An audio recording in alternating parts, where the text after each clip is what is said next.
play tonight. And a steal. Miller retreats to the three-point line.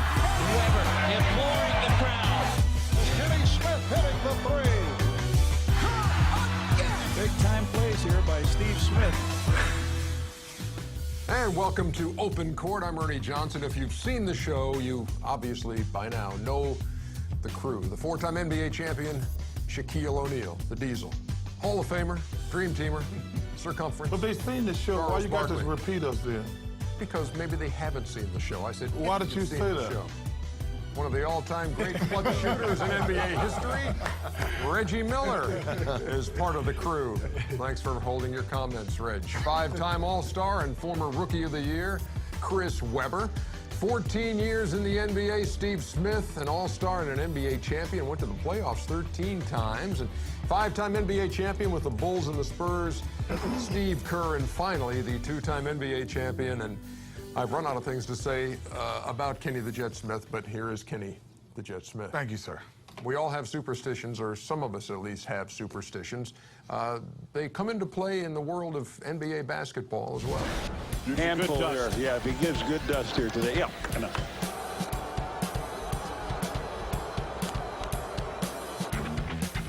Watch the routine. He'll wipe his face 3 times on the right side.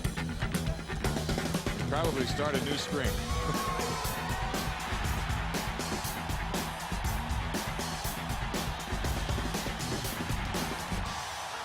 Now, my man, sit back and enjoy game 1.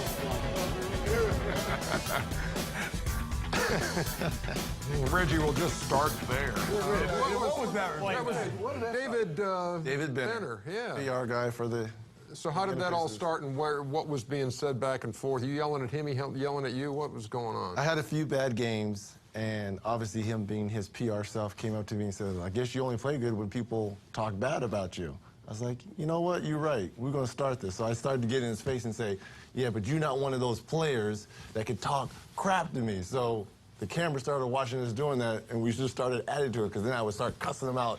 You got bad breath. Your dentures are showing. Why don't you get a haircut? That's why your wife left you. And we just started doing all this. I would flick his nose and all like that, and it became a ritual. Were there guidelines about how far you could go? No, in I could talking say to him? whatever I wanted. And then he would hand me a Diet Coke. I would swig it, and then go out and take a shot. Did he say anything back? He would never say anything. He just took it like he's supposed to just take it. Okay. All right. So anyway, I heard afraid. Really no smooth transition to Kenny Smith, but take it, please. I wouldn't call them superstitions. I would call them routines. Like, and it's funny because I talked to Charles, and he's the exact opposite. When you might going to go to him. Like, I really wanted to take the same routine every day. And, you know, I would want to drive the same way, leave the same time, get into the arena the same time, tie my shoes the same way. I don't think I was superstitious because I never did it any other way. So I don't know if I ever did it the other way, how I would have felt. Because you were so superstitious, you were... I just kept my routine the same all the time. That's that New York state of mind. Right, exactly. I was the opposite of you, because if I played a good game or anything, I didn't want anything to have power over me.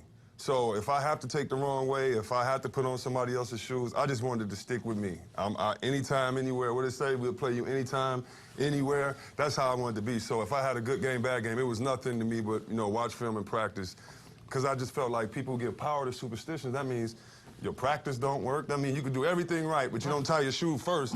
You know, the day's going. I just didn't dig that. I tried to develop a superstition. So that's a superstition in itself, though. It is. My superstition was not to be superstitious, which is totally ridiculous. Go ahead. I tried to develop a superstition. We on the same team. Oh, no. You up here like, that's Tony. Oh, we're not taping, huh? Yeah, we taping. Oh, my God. Oh, my God. What do you think we've been doing the last 2 days? No, but I'm thinking there are cameras. There are cameras over here. We're not live. We're not live. Today on NBA Uncut. This is the thing you're wearing. Goes You see what you're wearing on your shirt? It's called a microphone. Yeah, my bad. That's what you're saying. So, you have any superstitions there, big fella? I tried to develop a superstition on the free throw line. So when I would hit It didn't one, work. Don't call him anything. That doesn't work here. Anyway, before I was really interrupted. You think you were I used to really shoot interrupted? it, and then when I make one, I try to do the same thing, but then when I miss, then I would have to change it up again. But other than that, I would have to have 4 pieces of gum right before the game, put the gum under the seat. I'd have to wear 2 pairs of socks, and I would have to drive the same way every day. And you know what? It does have power over you, because like if I miss one of those things, like I always felt I was gonna have a bad game. So every time you miss the free throw, you got a new superstitions. You got a lot of superstitions. First of all, I shot 57%. That means miss one and make one. Cut it out. I wasn't that First of all, bad. that'd be 50%. Whatever. It's in the neighborhood. 0.7 to it, yes. Did you ever do the same thing night in, night out? No, I never. You know, Never ate the same thing for pregame meal? No, he never did. First of all, He ate everything. that was there. No. Whatever. Listen, in my heyday, I would get, you know, people talk, people say, what do you eat for a pregame meal? I said, well, 2 fish fillets, a large fry, a Diet Coke. That's what I had. Or I would go to Kentucky Fried Chicken pregame and get 4 legs, a mashed potato. Good Lord. I did. You Whoa! That's 4 legs. 4 legs. Oh, yeah. I love 4 legs. 4 human legs. I did. But no, you know, it's so funny. We were doing a game last year, and one of the announcers said something about, hey, you know, a guy had a monster game. And I said, ooh, man, if I was him, I'd drive to the game the same way. And I got on there, I said, that's the stupidest thing I ever heard. You drive away, you look at the traffic report and see which way got less traffic. You don't drive to a game a certain way just because you had a good game. Steve Courage, you got some super. Yeah, every game I would avoid eating 2 fish fillets. At that point, I knew I was ready. Hey, man, that tartar sauce? I love tartar sauce. How about it, Smitty? I had a free throw ritual, you know, for my mom and my sister who passed away, where I would touch my tattoo, went through that. But I think the strangest superstitious ritual I ever seen was teammate Harold Miner. Everything he had to touch with his nose. Before he put his shoes on, he touched his nose. Before we get on the team bus, he touched the bus with his nose. Harold Miner. I'm serious. Come on, now. But he Everything. touched the bus with his Everything nose. with his nose. I guess he had a Did he feel thing. explain it? He never explained it. I mean, he would get his shoes before he put them on, and he touched it with his nose. If you watch his free throws, he would touch it with his nose. You ever see him around touch a his fish back. fillet with his nose? No, I haven't. So that was one of the strangest things as a teammate, seeing Harold. Anybody here ever close enough to Karl Malone at the free throw line to hear what he was saying? No. Really? But I've heard people ask Carl about that. I don't think guys want to tell you what they're saying. Because I've heard that, everybody's always tried to guess what Carl was saying, and they've asked Carl what he was saying. And he said, I'm not going to tell you, because he wanted to keep it private. Superstitions and things that aren't superstitions all being discussed here on Open Court on NBA TV. And in the NBA, to me, the charge rule I would totally take out. You would have no charges in the NBA. You just let guys run over people. Hey, this is the NBA. Zach, how many points would you have in the NBA rules? 60,000.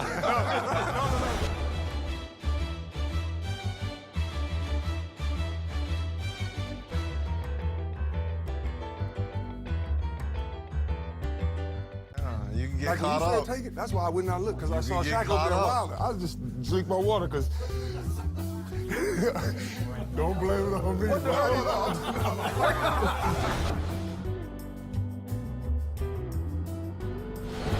And this will be called against the Pacers. And the technical. And Chris Webber, with 6:34 to go in the third, is on the ropes. We're going to see a lot of Scott Pollard. And that's an easy 2. Strict run inside. They're going to foul against Kenny Smith.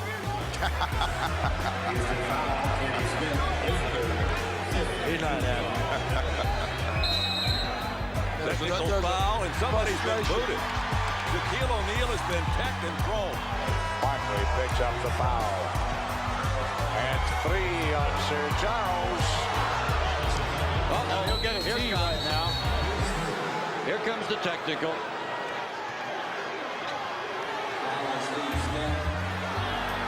Now he is hit with a technical. And he better be careful. Lenny Wilkins out to keep Smith away.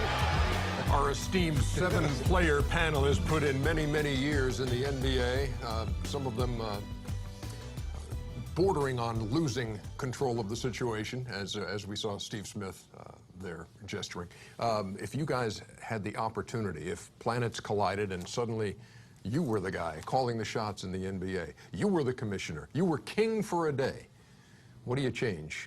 You know, I despise the zone defense. I think it's taken so much away from the game. You know, from when we first came into the league, you guard your man. And if you couldn't guard your man, you couldn't guard a superstar. That's what made the game so beautiful. You send a double team, and then the ball rotated. I know they understand. They say the ball was sticking and not movement, but that was part of the game. I think they've changed the game so much, European style, that it's taken away the big man.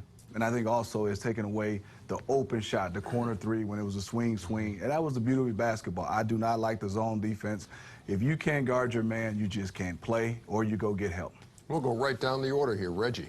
Well, I don't know if this would be a rule change, but, you know, looking at that piece, our officials take so much heat, especially come playoff time. They're always getting, you know, talking about, you know, possibly payoffs, and they call things differently on the road and so forth. There's 3 officials now, and I know there's a 4th in the locker room. I would bring that official out and have him sit at the table and watch the game on a monitor. And I would love, just like in football, I know this might put on another 5 minutes or so, but let the coaches have 2 challenges on certain plays to be able to, at the next dead ball, be able to ask the official who's monitoring the game to communicate to the on-the-court officials to try to correct the game so people can stop conspiracy theories in our game. Is the replay as it's used right now not enough for you when they go to the monitor? You can never have too many eyes on a game. I mean, you look at... Well, what's challengeable? At the end of the day, they always get the call correct. Look, we know we travel in our game, but they never call it. So how about having an official there to say that's traveling? Stop the game and just, like, at the next break, at the next that was a travel. Look, I know it's going to add on, but baseball games are 5 hours. Football games are 2.5, 3 hours. But let's make sure we get it right. That's 1-1. One good idea, one bad idea. That's right. And I'm commissioner. I want more eyes. Look, you're the main one talking about officials come playoff time. So how about bring another official out there to watch the monitor? Why can't you checks and balances? Just do a better job of calling the game. I don't think you can replay. What do you use your challenges on? Do you do a challenge on a loose ball?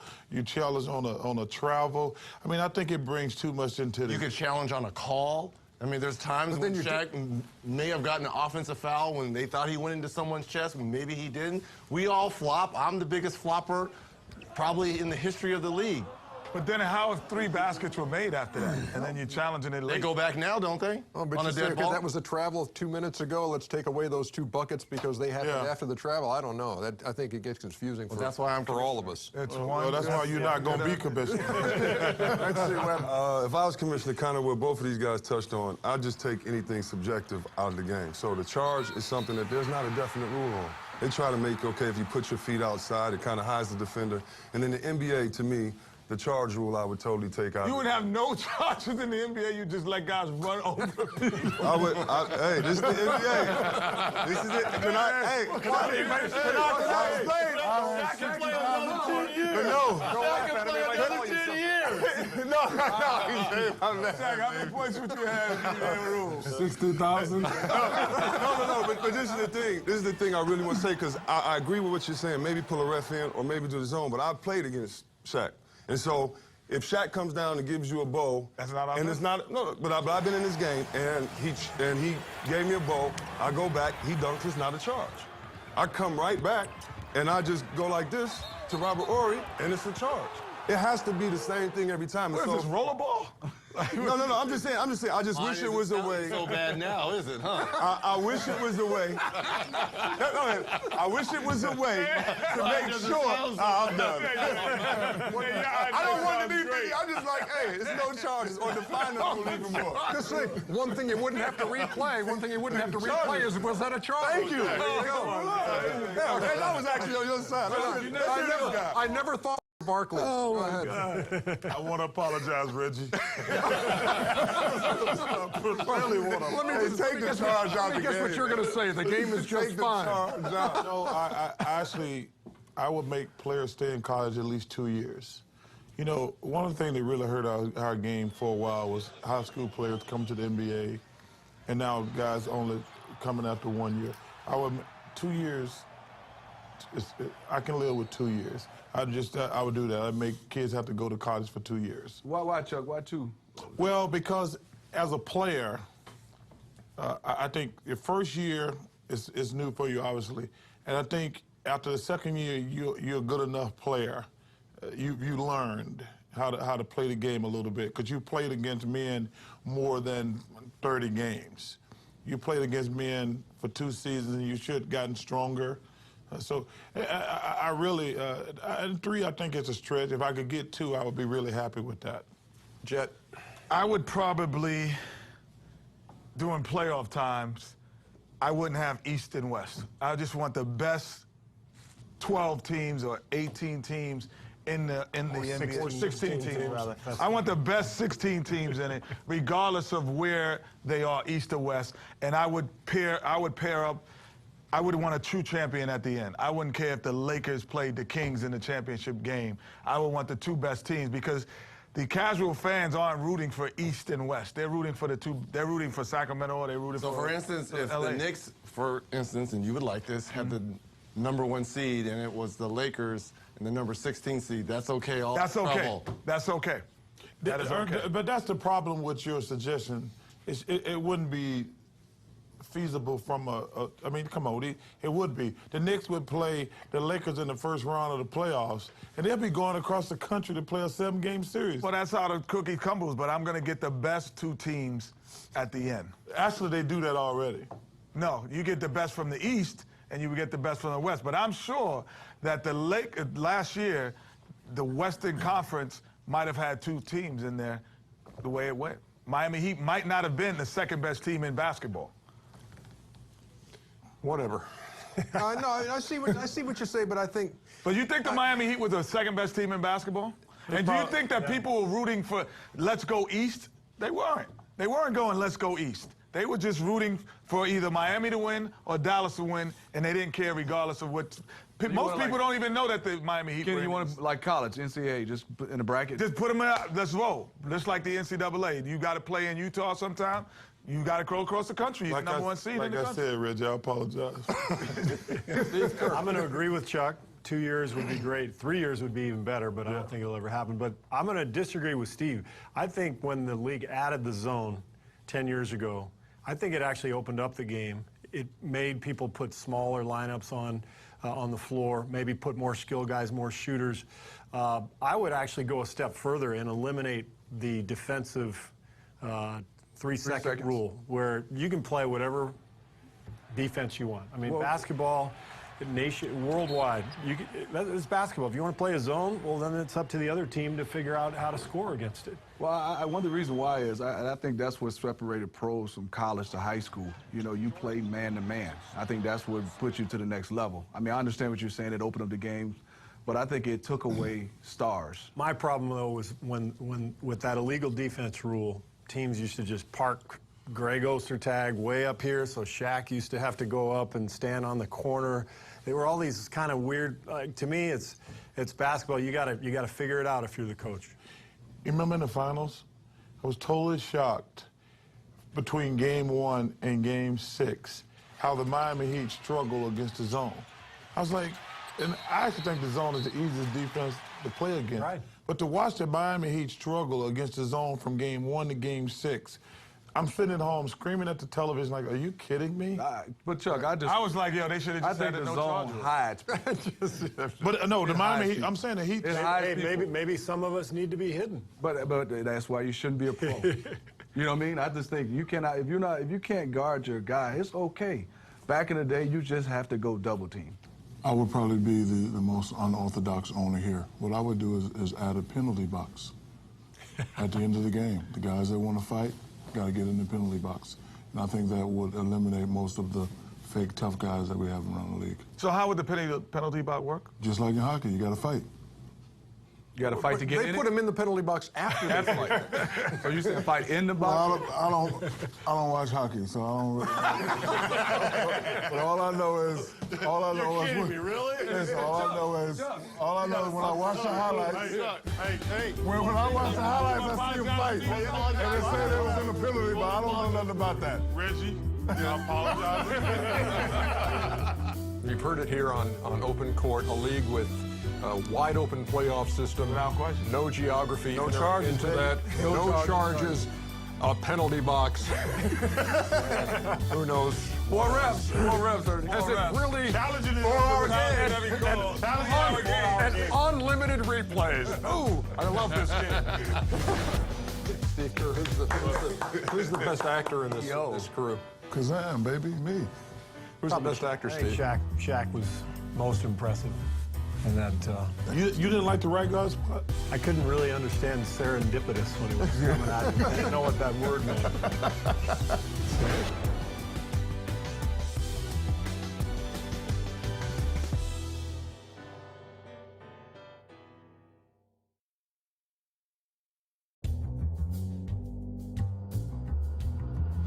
But with right guard sports stick, one gets maximum protection. And with a plethora of ambrosial aromatics, it is virtually impossible to pick up the wrong scent.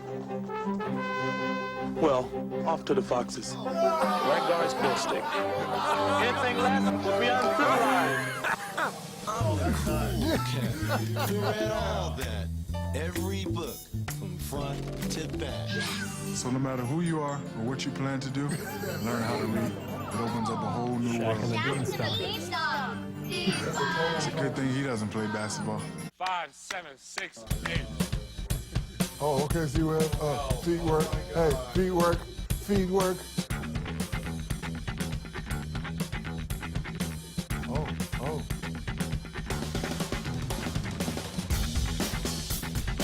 Cheese and gordita crunch tomorrow.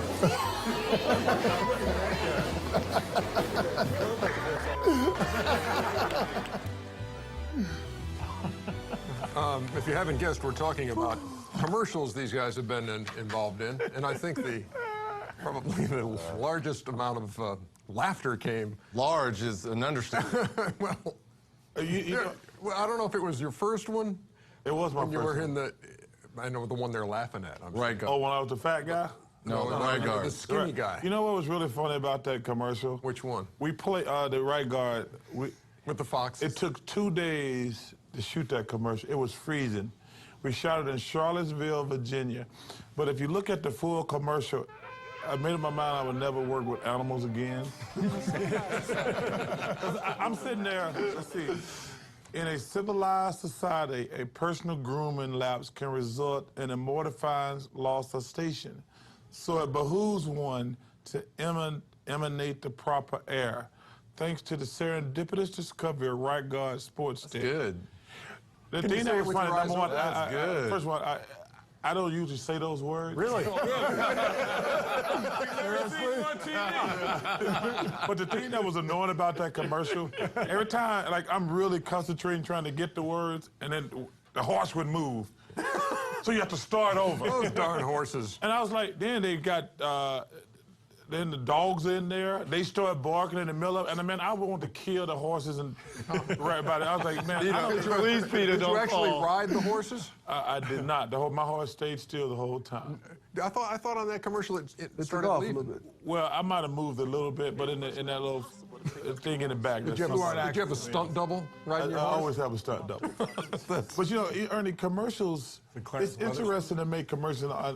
Most of us have all been in commercials. Like for like a minute or a 30-second commercial, you're there like 8 to 10 hours. It's like, are you kidding me? Did it let you keep the outfit? Well, There ain't no way he could fit in that now. I'll tell you that right now. I'll pay whatever. You get in that outfit. You know the thing that was funny also about those riding boots I got? Those boots didn't fit. So they had to put, like they made them 2 sizes too small for some reason. I don't remember why. So they had to put a trash bag on my legs and baby powder. So once I put the shoes on, I had to keep them on. Trash can. I mean, it's fun making commercials, but I tell you what, though, man, that one commercial, I'm huge. What, the Taco Bell? The Crunchy Gordita? Yeah, Taco. Goodness. Yeah, you were large. But that might have been HD. Those are like professional ones. But we've all did like local TV, local market commercials. No, we haven't. Yeah, we've done them before. No, you have. When you first get into the town and then all of a sudden they'll say, well, They're called commercials. Those are more like promos. No, but they'll say, no, you come and do this and we'll have, you get a free. Like you're doing the big red furniture barn or something. Exactly. And I had to do a bed commercial, and it was like, sleep like a king, and I'm a psycho again. I fall back into a bed, and I kept hitting my head on the bed. They're just so time-consuming. They're fun to do. Obviously, you're pitching your product, and you want kids to go out and buy the shoes or use the right guard or eat Taco Bell. Why? I don't know. You telling kids to eat Taco Bell, but I like Taco Bell. Yeah. And now you do? I do now. Even today you do? I do. All right, get them mixed up. Violation. Yours was for the team. You and Vlade working with the. That was cute. The dance team. That was cute. That was cute. Okay. Yeah, but that was fun. The NBA asked us to do a promo, but the one commercial I do remember that kind of got us in trouble, of course, is the one we talked about Chuck. And what was great is that Nike, when they did commercials, their whole thing was don't act, be yourself. And so we get to a barbershop, and it's Joe Torre. It's a bunch of comedians in the barbershop, so they're just joking the whole time. And I just remember that was the shortest shoot. Maybe we were there 2 hours, and guys were talking, and he was like, oh, that was funny. You can leave now. Kind of like working here when, guys would tell you just to talk and do it. So, for me, that was a good experience. Shaq, you enjoyed that? Yeah, I've always tried to just, make people laugh. Since I'm the CEO of my own commercial company, I get a lot of my own commercials.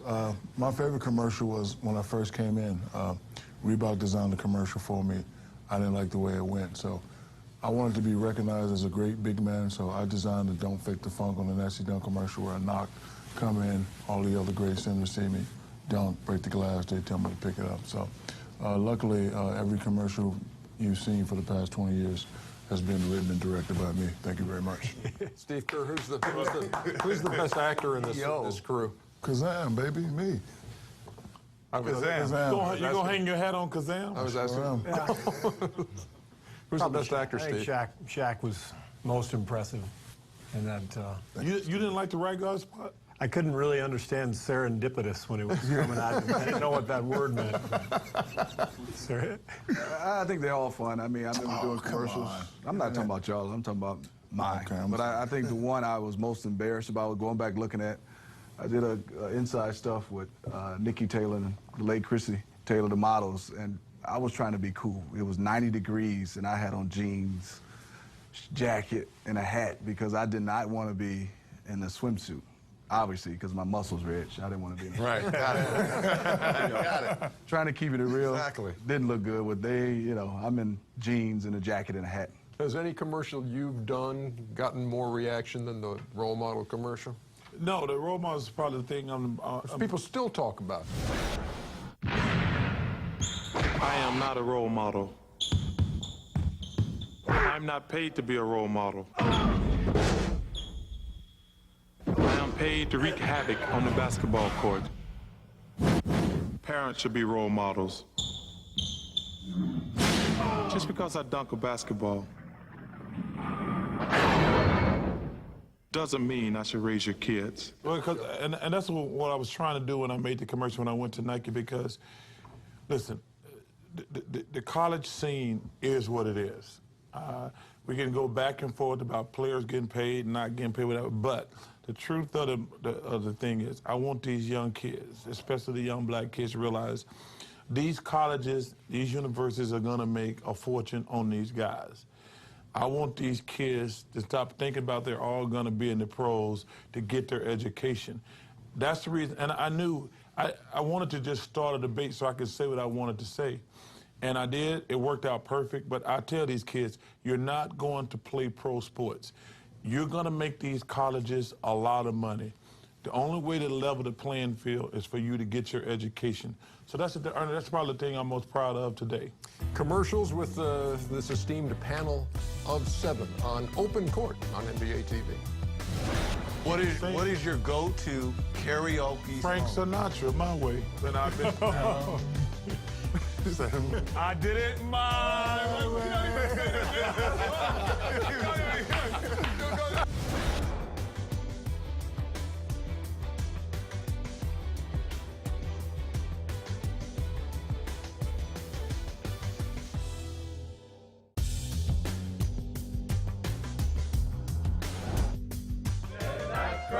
You better not pout, I'm telling you why. Santa Claus is coming to town. Reggie Miller. Oh, this one I was on Reggie's show. I love a nice warm reception. But then again, anytime I step into a house, I kind of always do warm it up, so. When it comes to plays, you can't taste mine, so don't waste time. Cause I can take the baseline to baseline. I got loot. See, I see how them stars feel. Back in the days, I caught wreck as a Tar Heel. Give Kerr the ball, give Kerr a hand. I'll drill it in from three-point land. Ask W, ask the rest. Don't you judge for the best.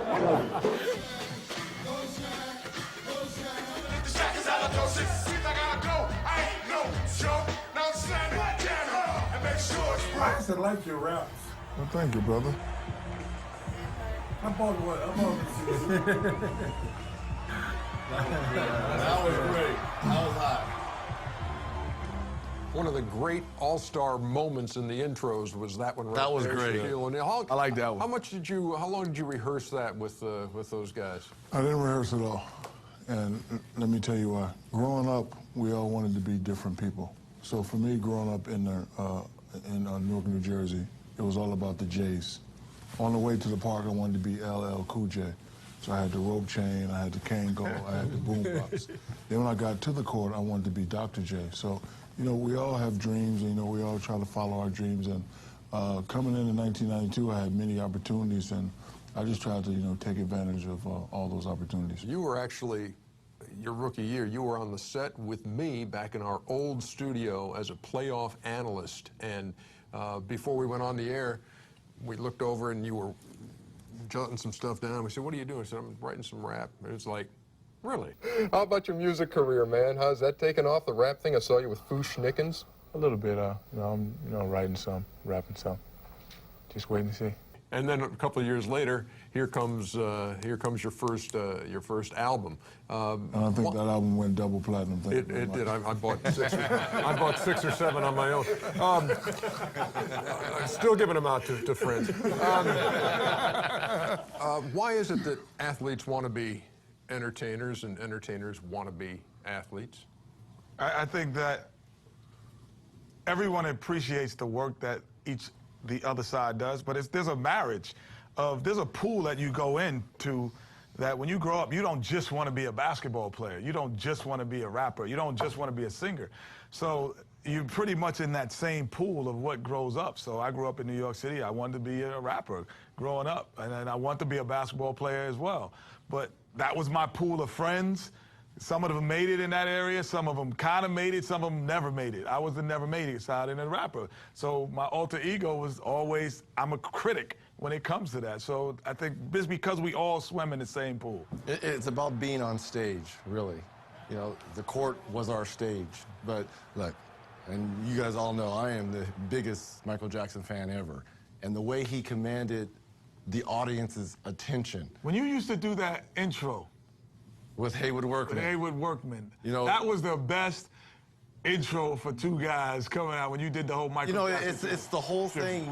You want to command, you know, obviously respect by the way you play, but the way the fans and 16, 17, 18,000, you want them up on their feet. And, you know, watching Michael Jackson, Prince, James Brown, the way they commanded their audiences, that's kind of the reason why I think both of them kind of intertwine a little bit. Smitty. I had no rapping skills. So I think, but look at it, music in basketball to me, I think everybody had a love for music because I always played music going into the games. You know, you asked me going into the games, I was the best singer, the rapper, but I knew my limitations. So I stuck to basketball. But I think as a fan, you just appreciate what they do, the preparation, getting a chance to be around the entertainers, what they put into it, just the same, vice versa, the same for us. Do most of these entertainers have any game at all? Entertainers who want to be athletes, want to... Justin Timberlake. Timberlake. Baseline. I got Cardboard.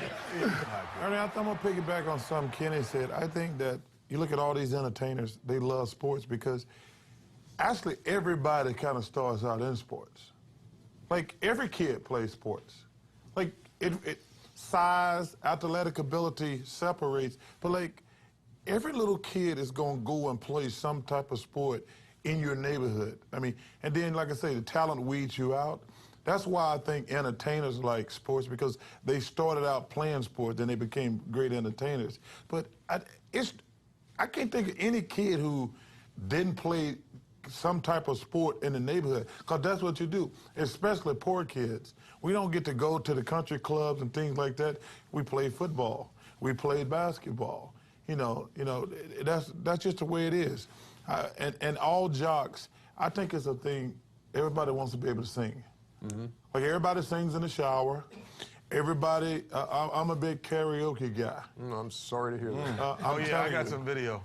I do. I love karaoke. I know I can't sing. What is your go-to karaoke Frank song? Sinatra, My Way. Can we get a verse? Can we get a couple bars? I have to have the words, fool. That's what You don't know your go-to. How about just the very end? I got to have the words, fool. I lived a life that's full. Yeah. The mistakes I made a few, but through it all, I've been up and I've been down.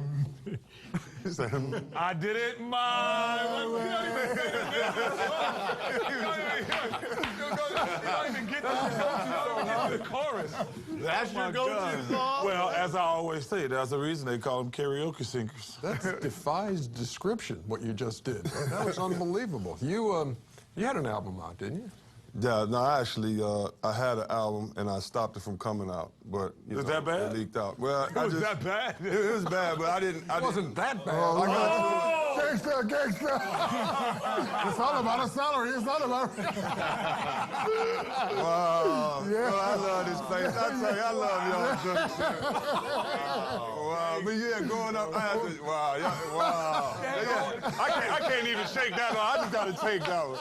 But growing up, wow. But growing up, you said Cool J, and then you got to the court. So to me, I had two posters in my room. It was Big Daddy Kane, because he had a high top fade, he was dark skinned, and it was Dominique. He had a high top fade. And when we played basketball, in the hood, wherever we were, we had music playing. So really, everything really goes hand in hand. Before you play the game, you listening to music, so, and you grow up and you dream and you do stupid stuff like that. I know what you're saying, my man. Oh, that's a dope song, actually. Who's the best entertainer that you met? Who's, when you were playing and, when you play out in L.A. or something like that, who did you really want to meet out there? Well, I don't know, but I mean, I'd like to just say this, as a young boy, I always dreamt of becoming a rapper. And when Vanilla Ice hit it big, I realized there is hope for guys like this. And that's why, that great University of Arizona song that really, swept the nation that year. Your song was Gangsta Gangsta too? Something like that. Gangsta Gangsta. That was dope. What's up, Corrupt? I did that with Corrupt, by the way. Yeah, that was nice, yeah. But no, I think, Charles talked about this earlier. When you go to L.A.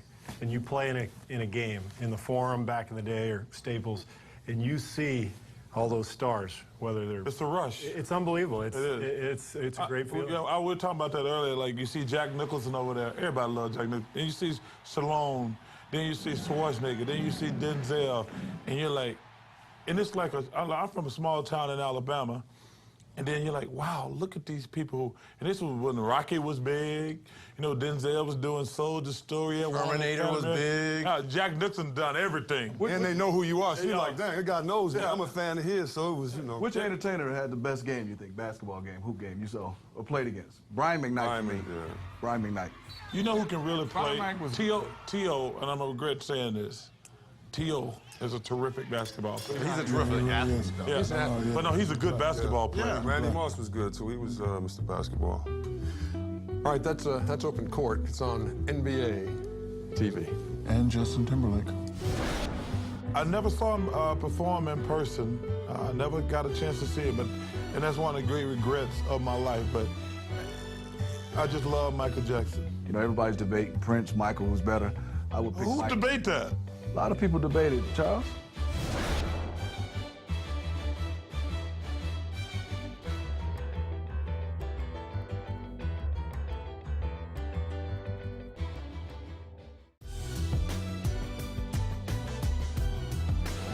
There's much more open court on NBA TV and on NBA.com. Just curious, guys, if you had to name the greatest entertainer you've ever seen.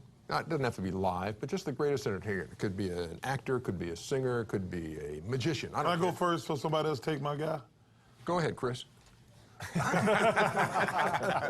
Okay, I'm gonna go with Stevie Wonder. You know, you think about all the music Stevie Wonder's done. You think about what he's done from the time he was young. You think about all the hits that he's written. Only Song Publishing. To me, Stevie Wonder is just by far the best singer-songwriter ever lived. And I got to see him live. Michael Jackson. I'm the biggest. I love Michael Jackson. God rest his soul. I love Michael Jackson. That's all I can say. When he died, I actually cried. It was like a death in my family. Have you seen him? Did you see him perform? I never saw him perform in person. I never got a chance to see it, and that's one of the great regrets of my life. But I just love Michael Jackson. Reg. Michael Jackson groupie. Off the wall thriller Michael Jackson. Groupie. There's 3. Jackson 5. Did you see him perform? I'm gonna let you go Yes. with that one. 3 times. 3 times. The Victory Tour, when Dangerous Tour, and then that CBS special, 30th anniversary special. What made it special? The way he captivated the audience. There was no one like him.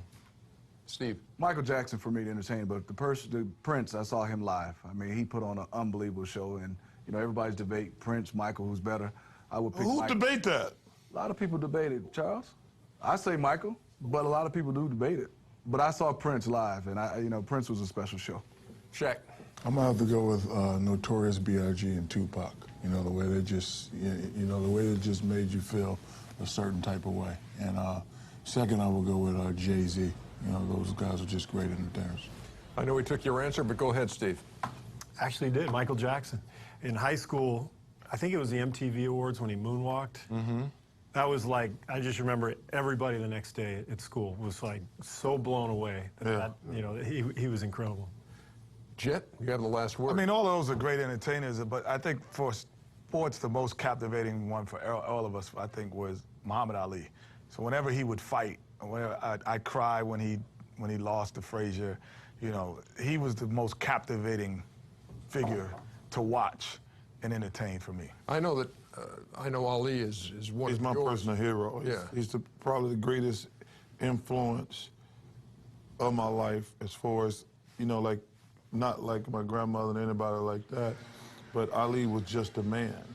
And it's an honor. He lives out by me now in Arizona, and it just gives me goosebumps and pride when I see him. Get a chance to see him every now and then? Every now and then. He doesn't go out in public a lot, but every time I got to meet him a little bit before everything set in, and just told him what an influence he was in my life, and I'll always be appreciative. I met him, I had the chance to meet him in 1990 at the Goodwill Games in Seattle when we were televising that on TBS, and was on an elevator when he got in with one of his handlers and a young boxer who was going to be competing at the Goodwill Games. And I was sitting in the corner of there, and I said, wow, here's Muhammad Ali, and I shook his hand, and then he went into this whole routine with this kid he had in the corner of the elevator, and pop, pop, pop, pop, pop, and it came to my floor. I just let the door close. And I rode up, I just watched the rest of the act, and then went back down to my room, and it was a thrill. It was a thrill to meet him. All right, it's Open Court, it's NBA TV. Thanks for watching.